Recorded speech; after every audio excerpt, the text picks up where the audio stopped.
مدينة فاراناسي الهندية.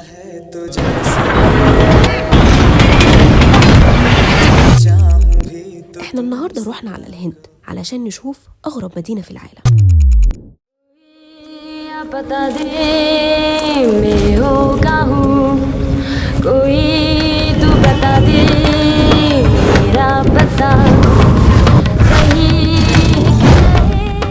فاراناسي مدينة الموتى.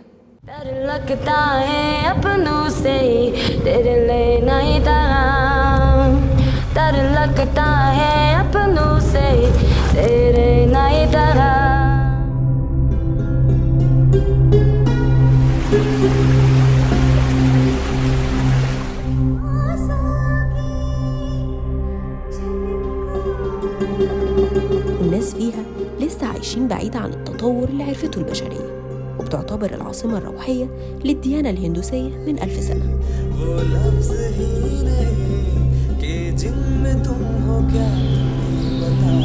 وفيها نهر الجانج اللي بيعتبروه الهنود إنه هو ده النهر المقدس، وبينزلوا فيه علشان يطهروا جسمهم وروحهم.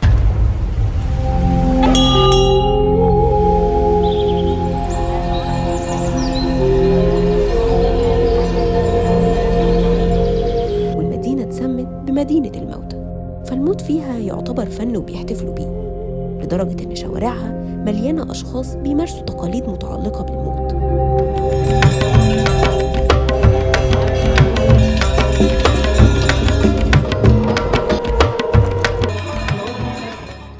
وسبب شهرة المدينة دي بيرجع لإيمانهم بحرق الجثث، وإن أرواحهم هتتحرر بعد الحرق، وده هيخليها جزء من الروح الإلهية الخالدة في النعيم.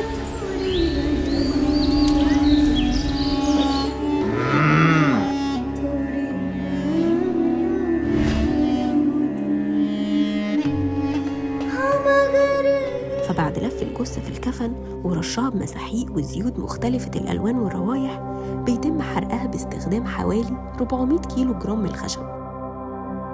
وبعد ما الجثة بتتحول لرماد بيرموها في النهر، وده علشان الروح تنعم بالسلام الأبدي حسب معتقداتهم الهندوسية.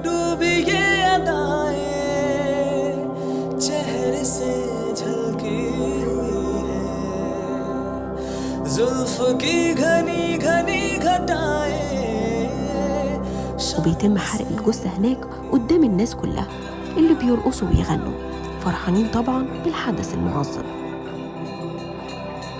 وده خلى تجارة الموت مزدهرة بشكل كبير في المدينة دي، لدرجة إن في فنادق خاصة للأشخاص اللي على فراش الموت، زي فندق كاشيلاب اللي ما بيقبلش غير النزلاء اللي من المتوقع إنهم يموتوا في أقرب وقت، والفترة دي لا تتعدى 15 يوم.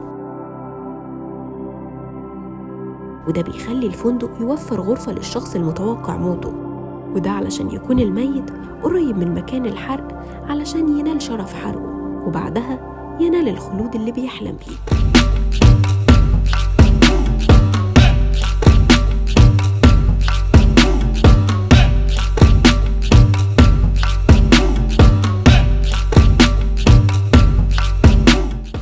وبالرغم من تلوث مياه نهر الجانج بسبب رماد الموتى وغيرها من الملوثات التانية، إلا إنه بيعتبر للهندوس نهر النقاء والطهارة، وبيستحموا بالمية بتاعته وبيغتسلوا فيه كمان.